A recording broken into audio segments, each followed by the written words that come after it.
نبیوں پر ایمان اللہ رب العالمین نے ذکر فرمایا. اس میں ایک عشقی بات آپ کے سامنے عرض کرتا ہوں جو امام راغب اصفہانی نے بڑی زبردست انداز میں یہاں پر لکھی ہے. نبی جو ہے یہ عربی زبان کا لفظ ہے اور یہ اس میں فاعل ہے. اس کے دو مادہ اشتقاق بنتے ہیں. یہ کس سے بنا ہے, اس کا اصل اوریجن کیا ہے, کہاں سے یہ بنتا ہے؟ ایک علماء نے, امام راغب جو لغت کے اور ڈکشنری کے امام ہے, وہ کہتے ہیں نبی نبوون سے بنا ہے. اور نبوون کہتے ہیں انتہائی اہم خبر کو, جیسے اما یتساءلون عن النبأ العظیم.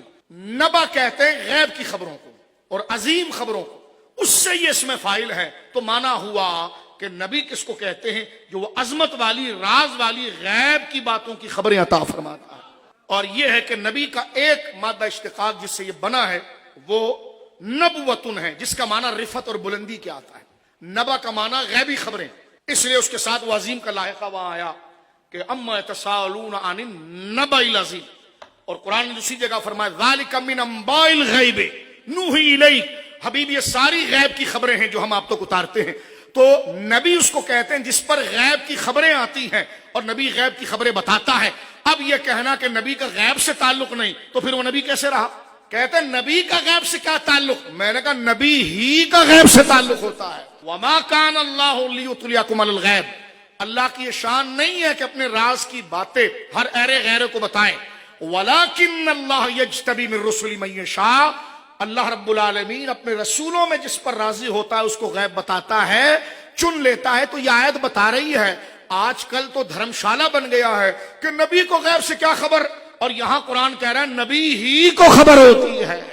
مخلوق میں نبی ہی کو خبر ہوتی ہے, تو کتنا تضاد ہے کہ نبی کے بارے میں امام راغب اصفہانی نے اسی جگہ پر لکھا ہے کہ نبوتن, یہ نبوتن سے بنا ہے جس کا معنی رفعت, بلندی, شرف. نبی کو نبی اس لیے کہتے ہیں کہ وہ اور لوگوں کی طرح نہیں ہوتا, اعلیٰ عرفہ ہوتا ہے.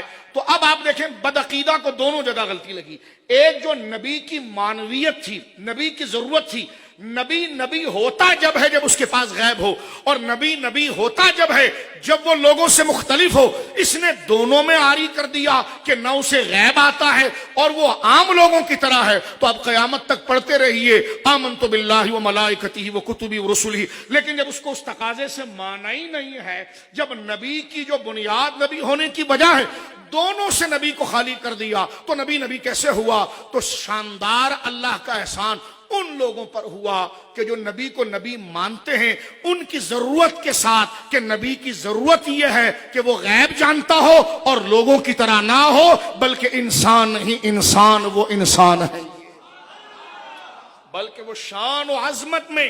لوگ کہیں جی نبی ہماری طرح ہے, تو اس نے نبی کو نہیں مانا, اس لیے کہ نبی آپ کی طرح ہو ہی نہیں سکتا, کیونکہ وہ لفظ نبی بنا ہی نبوتن سے ہے, اس کا معنی بلند کے ہے. اگر وہ آپ سے بلند نہ ہوا تو نبی کیسا ہوا؟ اور اس کے اس بلندی, جو اس کی معنویت, جو اس کا تقاضا, جو اس کے مقاصد حقیقی میں سے ہے, اگر اس کو ہٹا دیا جائے تو صرف لفظ کا تلفظ ہوا, معنی و عقیدہ گیا. اس لیے خدا نے فضل ان پر کیا کہ جنہوں نے اللہ کی طرف سے دی جانے والی غیب کی اطلاع اور خبروں کا حامل نبی کو جانا, اور مخلوق ہونے کے باوجود سید الخلق اور سب سے بلند مانا. یہ عقیدہ شرک و حرام نہیں, بلکہ نبی کو نبی کہنے کے مقاصد حقیقی میں سے ہے.